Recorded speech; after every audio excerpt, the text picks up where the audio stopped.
ಡಯಾಬಿಟಿಸ್ಗೆ medicine ತಗೊಂಡು sugar control ನಲ್ಲಿದ್ದೀರಾ? ಮೆಹಾಟೋನ್ ಕೇರಳದ Ayurveda formulation ಇಡೀ ಮೆಟಾಬಾಲಿಕ್ ಬ್ಯಾಲೆನ್ಸ್ ಅನ್ನೇ ರಿಪೇರಿ ಮಾಡಿಬಿಡುತ್ತೆ. ಮೆಹಾಟೋನ್ ದೀರ್ಘಕಾಲದ ಸಹಜ ಜೀವನಕ್ಕೆ ಸಹಾಯ ಮಾಡುತ್ತದೆ. ರಾಮ ಜನ್ಮಭೂಮಿ ತೀರ್ಥಕ್ಷೇತ್ರ ಟ್ರಸ್ಟ್ನಿಂದ ಈಗ ಒಂದು ಹೈ ವೋಲ್ಟೇಜ್ ಮೀಟಿಂಗ್ ಅನ್ನು ನಡೆಸಲಾಗ್ತಾ ಇದೆ. ಟ್ರಸ್ಟ್ನ ಸಭೆ ಇದು. ಬಹುಶಃ ಈ ಒಂದು ಕೆಲಸವನ್ನ ಸುಮಾರು ತಿಂಗಳುಗಳ ಹಿಂದೆನೇ ಮಾಡಿಬಿಟ್ರೆ ಎಷ್ಟೋ ರಾಮ ಭಕ್ತರ ನಂಬಿಕೆ ಉಳಿತಾ ಇತ್ತು. ಟ್ರಸ್ಟಿಗಳ ಸಭೆಯಲ್ಲಿ ಚಂಪತ್ ರಾಯ್ ಅವರ ರಾಜೀನಾಮೆಯನ್ನ ಅಂಗೀಕರಿಸಲಾಗಿದೆ. ಇವರು ರಾಮ ಜನ್ಮಭೂಮಿ ತೀರ್ಥಕ್ಷೇತ್ರ ಟ್ರಸ್ಟ್ನ ಕಾರ್ಯದರ್ಶಿ. ಮಂದಿರ ನಿರ್ಮಾಣ ಕಾರ್ಯದಲ್ಲಿ ಮುಂಚೂಣಿಯಲ್ಲಿ ತೊಡಗಿಸಿಕೊಂಡಿದ್ದಂತಹ ವ್ಯಕ್ತಿ ಚಂಪತ್ ರಾಯ್. ಈಗ ಅವರ ರಾಜೀನಾಮೆಯನ್ನು ಅಂಗೀಕರಿಸಲಾಗಿದೆ. ನೂತನ ಕಾರ್ಯದರ್ಶಿ ಆಯ್ಕೆ ಸಂಬಂಧ ಟ್ರಸ್ಟಿಗಳ ಮಧ್ಯೆ ಈಗ ಚರ್ಚೆ ಆಗಿದೆ. ಹಾಗೂ ಎಲ್ಲರ ಅಭಿಪ್ರಾಯ ಏನು ಅಂತಂದ್ರೆ ವಿಎಚ್ಪಿಯ ಭಜರಂಗ್ ಬಾಗ್ರಾ ಕಾರ್ಯದರ್ಶಿ ಆಗಬೇಕು ಅನ್ನುವಂಥದ್ದು. ಸೊ ಅವರೇ ಕಾರ್ಯದರ್ಶಿ ಆಗ್ತಾರೆ ಅನ್ನುವಂಥ ಒಂದು ಮಾತು ಕೂಡ ಕೇಳಿ ಬರ್ತಾ ಇರುವಂಥದ್ದು. ವಿಶ್ವ ಹಿಂದೂ ಪರಿಷತ್ನ ಭಜರಂಗ್ ಬಾಗ್ರಾರನ್ನ ಕಾರ್ಯದರ್ಶಿ ಮಾಡುವಂತಹ ಸಾಧ್ಯತೆ ಇದೆ. ಮಹಾಂತ್ ನೃತ್ಯ ಗೋಪಾಲ್ ದಾಸ್ ಅಧ್ಯಕ್ಷತೆಯಲ್ಲಿ ಸಭೆ ನಡೀತಾ ಇದೆ. ಆರೋಪಗಳಿಗೆ ಸಂಬಂಧಪಟ್ಟಂತೆ ಖಜಾಂಚಿ ಗೋವಿಂದ್ ದೇವ್ ಗಿರಿ ಕೂಡ ಮಾತನಾಡಿದ್ದಾರೆ. ಭಕ್ತರ ನಂಬಿಕೆಗೆ ದೊಡ್ಡ ಮಟ್ಟದ ಘಾಸಿಯಾಗಿದೆ ಅನ್ನುವಂಥ ಮಾತನ್ನ ಗೋವಿಂದ್ ಗಿರಿ ಹೇಳಿದ್ದಾರೆ. ದೇಣಿಗೆ ಹಾಗೂ ಹುಂಡಿ ನಿರ್ವಹಣೆಯಲ್ಲಿ ಲೋಪವಾಗಿದೆ ಅನ್ನೋದನ್ನ ಅವರು ಒಪ್ಕೊಂಡಿದ್ದಾರೆ ಒಂದು ಟ್ರಸ್ಟ್ನ ಸಭೆಯಲ್ಲಿ. ಸೊ ಲಕ್ಷಾಂತರ ರಾಮ ಭಕ್ತರ ಹಾಗೂ ಹಿಂದೂಗಳ ಮನಸ್ಸಿಗೆ ತೀವ್ರ ಘಾಸಿಯನ್ನು ಉಂಟು ಮಾಡಿದಂಥ ರಾಮ ಮಂದಿರದ ಹುಂಡಿ ಹಣದ ದುರುಪಯೋಗ ಅನ್ನೋದಕ್ಕಿಂತ ಲೂಟಿ ಅಂತ ಹೇಳಬಹುದು. ಈ ಒಂದು ಪ್ರಕರಣಕ್ಕೆ ಸಂಬಂಧಪಟ್ಟಂತೆ ಇವತ್ತು ಹೈ ವೋಲ್ಟೇಜ್ ಸಭೆ ಆಗ್ತಿರುವಂಥದ್ದು, ಟ್ರಸ್ಟ್ನ ಸಭೆ. ಸೊ ಈ ಸಭೆಯಲ್ಲಿ ಪ್ರಸ್ತುತ ಕಾರ್ಯದರ್ಶಿ ಆಗಿದ್ದಂಥ ಚಂಪತ್ ರಾಯ್ ಬನ್ಸಾಲ್ ಈಗ ಇವರ ರಾಜೀನಾಮೆಯನ್ನ ಟ್ರಸ್ಟ್ನ ಸಭೆಯಲ್ಲಿ ಅಂಗೀಕರಿಸಲಾಗಿದೆ. ಹಾಗೂ ವಿಎಚ್ಪಿಯ ಭಜರಂಗ್ ಬಾಗ್ರಾ ರಾಮ ಮಂದಿರದ ಅಥವಾ ರಾಮ ಜನ್ಮಭೂಮಿ ತೀರ್ಥಕ್ಷೇತ್ರ ಟ್ರಸ್ಟ್ನ ನೂತನ ಕಾರ್ಯದರ್ಶಿ ಆಗುವಂತಹ ಸಾಧ್ಯತೆ ಇದೆ. ಬಹುತೇಕ ಅವರ ಆಯ್ಕೆ ಫೈನಲ್ ಅಂತ ಹೇಳಲಾಗ್ತಾ ಇದೆ. ಒಂದು ಕಡೆ ಚಂಪತ್ ರಾಯ್ ಅವರ ಫೋಟೋವನ್ನು ಗಮನಿಸ್ತಾ ಇದ್ದೀರಿ, ಮತ್ತೊಂದು ಕಡೆ ವಿಎಚ್ಪಿ ವಿಶ್ವ ಹಿಂದೂ ಪರಿಷತ್ನ ಭಜರಂಗ್ ಬಾಗ್ರಾ ಅವರ ಫೋಟೋವನ್ನು ಕೂಡ ಗಮನಿಸ್ತಾ ಇದ್ದೀರಿ. ಒಂದು ಕಡೆ ನಿರ್ಗಮಿತ ಕಾರ್ಯದರ್ಶಿ, ಇನ್ನೊಂದು ಕಡೆ ಸಂಭಾವ್ಯ ಕಾರ್ಯದರ್ಶಿ. ಸೊ ಈಗ ಗಮನಿಸ್ತಾ ಇರುವಂಥದ್ದು ಆರೋಪಿಗಳ ಫೋಟೋ. ಯಾವ ಆರೋಪಿಗಳು ರಾಮ ಮಂದಿರ ಅನ್ನುವಂಥ ಭವ್ಯ ಮಂದಿರದ ಒಳಗೆ ಹೆಗ್ಗಣಗಳಂತೆ ಸೇರ್ಕೊಂಡಿದ್ರೋ, ಭಕ್ತರ ಕಾಣಿಕೆಯನ್ನ ದೇಣಿಗೆಯನ್ನ ತಮ್ಮ ಸ್ವಂತ ಸ್ವತ್ತು ಅನ್ನೋ ರೀತಿಯಲ್ಲಿ ಲೂಟಿ ಹೊಡೆದಿದ್ರು, ಈಗ ಅವರು ಕಂಬಿ ಹಿಂದೆ ಇದ್ದಾರೆ. ಆದರೆ ಎಲ್ಲ ಒಂದು ಕಡೆ ಹಿಂದೂಗಳಿಗೆ ಈ ಒಂದು ಪ್ರಕರಣ ದೊಡ್ಡ ಮಟ್ಟದ ಘಾಸಿಯನ್ನು ಉಂಟು ಮಾಡಿದೆ. ರಾಮ ಮಂದಿರ ನಿರ್ಮಾಣ ಆಗಬೇಕು ಅನ್ನುವಂಥದ್ದು 500 ವರ್ಷಗಳ ಕನಸದು. ಕೊನೆಗೂ ಕನಸು ನೆರವೇರುತ್ತಲ್ಲ, ನನಸಾಯ್ತಲ್ಲ ಅನ್ನುವಂಥ ಖುಷಿಯಲ್ಲಿದ್ದಂಥ ಸಂದರ್ಭದಲ್ಲಿ ಕೇವಲ 2 ವರ್ಷಗಳ ಒಳಗಾಗಿನೇ ಇಂಥ ಒಂದು ಶಾಕಿಂಗ್ ಸುದ್ದಿ. ಇದರ ಕುರಿತಾಗಿ ಡೀಟೇಲ್ಸ್ ಅನ್ನ ಕೊಡ್ತಾ ಹೋಗ್ತಾರೆ ನಮ್ಮ ಪ್ರತಿನಿಧಿ ವಿದ್ಯಶ್ರೀ. ಈಗ ಫೋನ್ ಮುಖಾಂತರ ಜಾಯಿನ್ ಆಗಿದ್ದಾರೆ. ವಿದ್ಯಶ್ರೀ, ಒಂದು ಕಡೆ ರಾಮ ಮಂದಿರದ ದೇಣಿಗೆ ಹಣದ ಲೂಟಿ ಪ್ರಕರಣ ಲಕ್ಷಾಂತರ ಭಕ್ತರ ಮನಸ್ಸಿಗೆ ಘಾಸಿಯನ್ನು ಉಂಟು ಮಾಡಿದೆ.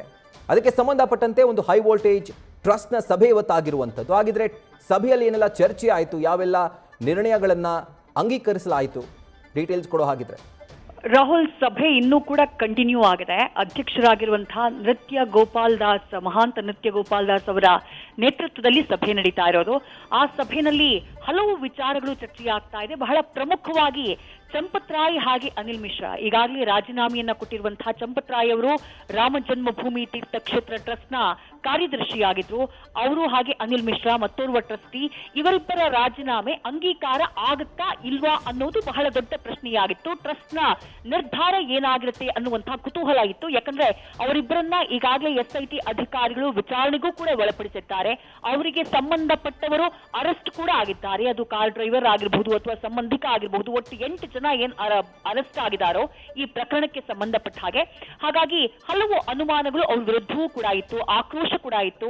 ಇವತ್ತು ನಡೀತಾ ಇರುವಂತಹ ಈ ಸಭೆಯ ತೀರ್ಮಾನ ಏನಾಗಿರುತ್ತೆ ಅನ್ನುವಂತಹ ಪ್ರಶ್ನೆ ಇತ್ತು. ಈಗ ಲಭ್ಯವಾಗ್ತಾ ಇರುವಂತಹ ಮಾಹಿತಿ ಏನು ಅಂತಂದ್ರೆ, ಸಭೆಯಲ್ಲಿ ಚಂಪತ್ ರಾಯ್ ಅವರ ರಾಜೀನಾಮೆಯನ್ನ ಅಂಗೀಕಾರ ಮಾಡಲಾಗಿದೆ. 2020ರಲ್ಲಿ ರಾಮ ಜನ್ಮಭೂಮಿ ತೀರ್ಥಕ್ಷೇತ್ರ ಟ್ರಸ್ಟ್ ಇದು ಜನ್ಮ ತಾಳಿತು.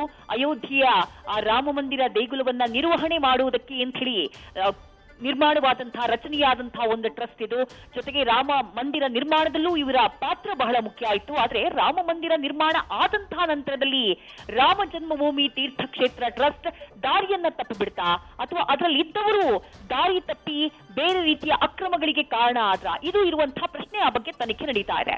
ಸಭೆಯಲ್ಲಿ ಚಂಪತ್ ರಾಯ್ ಅವರ ರಾಜೀನಾಮೆ ಅಂಗೀಕಾರ ಆಗಿದೆ, ಅನಿಲ್ ಮಿಶ್ರಾ ಅವರ ರಾಜೀನಾಮೆ ಅಂಗೀಕಾರ ಆಗಿದೆ.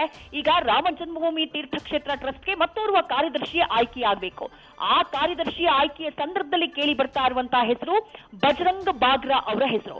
ವಿಶ್ವ ಹಿಂದೂ ಪರಿಷತ್ನ ಪ್ರಮುಖ ನಾಯಕ ಬಜರಂಗ್ ಬಾಗ್ರಾ ಅವರನ್ನ ಅಯೋಧ್ಯೆಯ ರಾಮ ಜನ್ಮಭೂಮಿ ತೀರ್ಥಕ್ಷೇತ್ರ ಟ್ರಸ್ಟ್ನ ಕಾರ್ಯದರ್ಶಿಯಾಗಿ, ನೂತನ ಕಾರ್ಯದರ್ಶಿಯಾಗಿ ಆಯ್ಕೆ ಮಾಡುವಂತಹ ಸಾಧ್ಯತೆ ಕಂಡು ಬರ್ತಾ ಇದೆ. ಇನ್ನು ಅನಿಲ್ ಮಿಶ್ರಾ ಅವರ ಜಾಗಕ್ಕೆ ನೀರಜ್ ಅನ್ನುವಂತಹ ಮತ್ತೋರ್ವ ವ್ಯಕ್ತಿಯ ಹೆಸರು ಕೇಳಿ ಬರ್ತಾ ಇದೆ. ಅವರನ್ನ ನೇಮಕ ಮಾಡಬಹುದು ಅಂತ ಹೇಳಿ. ಈಗ ಟ್ರಸ್ಟಿಗಳು ಬದಲಾದ್ರೆ, ಕಾರ್ಯದರ್ಶಿ ಬದಲಾದ್ರೆ ಬಂದಿರುವಂತಹ ಆರೋಪ ದೂರ ಆಗುತ್ತಾ ಅಂತ ಕೇಳಿದ್ರೆ ಖಂಡಿತವಾಗ್ಲೂ ಇಲ್ಲ. ಚರ್ಚೆ ಆಗ್ಬೇಕಾಗಿರುವುದು ಆಗಿರುವಂತಹ ಲೋಪಗಳಿಗೆ ಸಂಬಂಧಪಟ್ಟ ಹಾಗೆ. ಆ ವಿಚಾರವೂ ಪ್ರಸ್ತಾಪವಾಗಿದೆ ರಾಹುಲ್. ಸಭೆ ಆರಂಭ ಆಗ್ತಾ ಇದ್ದ ಹಾಗೆ ಗೋವಿಂದ ದೇವಗಿರಿ, ರಾಮ ಜನ್ಮಭೂಮಿ ತೀರ್ಥಕ್ಷೇತ್ರ ಟ್ರಸ್ಟ್ನ ಖಜಾಂಚಿ, ಅವರು ವಿಚಾರವನ್ನ ಪ್ರಸ್ತಾಪ ಮಾಡ್ತಾರೆ. ಪ್ರಸ್ತಾಪ ಮಾಡುವಂತಹ ಸಂದರ್ಭದಲ್ಲಿ ಈಗ ಆಗಿರುವಂತಹ ಎಡವಟ್ಟು ಅಥವಾ ದೇಗುಲದ ನಿರ್ವಹಣೆಯಲ್ಲಿ, ಹುಂಡಿ ಹಣದ ನಿರ್ವಹಣೆಯಲ್ಲಿ, ದೇಣಿಗೆ ನಿರ್ವಹಣೆ ಮಾಡುವಂತಹ ಸಂದರ್ಭದಲ್ಲಿ ಆಗಿರುವಂತಹ ಲೋಪಗಳಿಂದಾಗಿ ರಾಮ ಭಕ್ತರ ಮನಸ್ಸಿಗೆ ಬಹಳ ಘಾಸಿಯಾಗಿದೆ. ಅವರ ಮನಸ್ಸಿಗೆ ಬಹಳ ನೋವಾಗಿದೆ. ದೊಡ್ಡ ಮಟ್ಟದಲ್ಲಿ ಎಡವಟ್ಟುಗಳು, ಲೋಪಗಳು ಕೂಡ ಆಗಿದೆ. ಅದನ್ನ ಸರಿಪಡಿಸಿಕೊಳ್ಳಬೇಕಾದ ಅಗತ್ಯತೆ ಇದೆ, ಅನಿವಾರ್ಯತೆ ಇದೆ ಅನ್ನುವಂತಹ ವಿಚಾರ ಈ ಸಭೆಯಲ್ಲಿ ಪ್ರಸ್ತಾಪ ಆಗಿದೆ ಅನ್ನುವಂಥ ಮಾಹಿತಿ ಇದೆ. ಸಭೆ ಇನ್ನೂ ಕೂಡ ಕಂಟಿನ್ಯೂ ಆಗಿದೆ. ಸಭೆ ಮುಕ್ತಾಯದ ನಂತರದಲ್ಲಿ ರಾಮ ಜನ್ಮಭೂಮಿ ತೀರ್ಥಕ್ಷೇತ್ರ ಟ್ರಸ್ಟ್ ಸಭೆಯಲ್ಲಿ ತೆಗೆದುಕೊಂಡಿರುವಂತಹ ನಿರ್ಣಯ, ನಿಲುವುಗಳ ಬಗ್ಗೆ ಬಹುಶಃ ಮಾತನಾಡಬಹುದು. ಈಗ ಮೊದಲನೇದಾಗಿ ಆಗ್ಬೇಕಾಗಿರುವುದು ರಾಹುಲ್, ಒಂದು, ಯಾರು ತಪ್ಪು ಮಾಡಿದಾರೋ, ರಾಮನ ಹುಂಡಿಯಿಂದ ಹಣವನ್ನ ಕದ್ದು ತಾವು ಶ್ರೀಮಂತರಾಗುವುದಕ್ಕೆ ನೋಡಿದಾರೋ, ಆ ಮೂಲಕ ರಾಮ ಭಕ್ತರ ನಂಬಿಕೆಗೆ ಘಾಸಿ ಮಾಡಿದಾರೋ ಅವ್ರಿಗೆ ಶಿಕ್ಷೆಯಾಗಬೇಕು. ಜೊತೆಗೆ ಅಯೋಧ್ಯೆಯ ರಾಮ ಮಂದಿರಕ್ಕೆ ಸಂಬಂಧಪಟ್ಟ ಹಾಗೆ ಎದ್ದಿರುವಂತಹ ಅಪನಂಬಿಕೆ ಇದೆಯಲ್ಲ ಭಕ್ತರಲ್ಲಿ, ಒಂದ್ ಮನಸ್ಸಿಗೆ ಘಾಸಿ ಆಗಿದೆಯಲ್ಲ, ಆ ವಿಶ್ವಾಸವನ್ನ ರಿಸ್ಟೋರ್ ಮಾಡುವಂತಹ ಕೆಲಸ ಆಗಬೇಕು. ಅದನ್ನ ರಾಮ ಜನ್ಮಭೂಮಿ ತೀರ್ಥಕ್ಷೇತ್ರ ಟ್ರಸ್ಟ್ ಯಾವ ರೀತಿಯಾಗಿ ಮಾಡುತ್ತೆ ಅನ್ನೋದು ಸದ್ಯಕ್ಕಿರುವಂತಹ ಕುತೂಹಲ Rahul. Right Vidyashree, thank you ಡೀಟೇಲ್ಸ್ಗೆ. ಮತ್ತೆ ನಿಮ್ಮನ್ನ ಸಂಪರ್ಕ ಮಾಡ್ತೀನಿ. ನ್ಯೂಸ್ ಫಸ್ಟ್ ನಿರ್ಭೀತಿಯಿಂದ ನಿಮ್ಮ ಪರವಾಗಿ.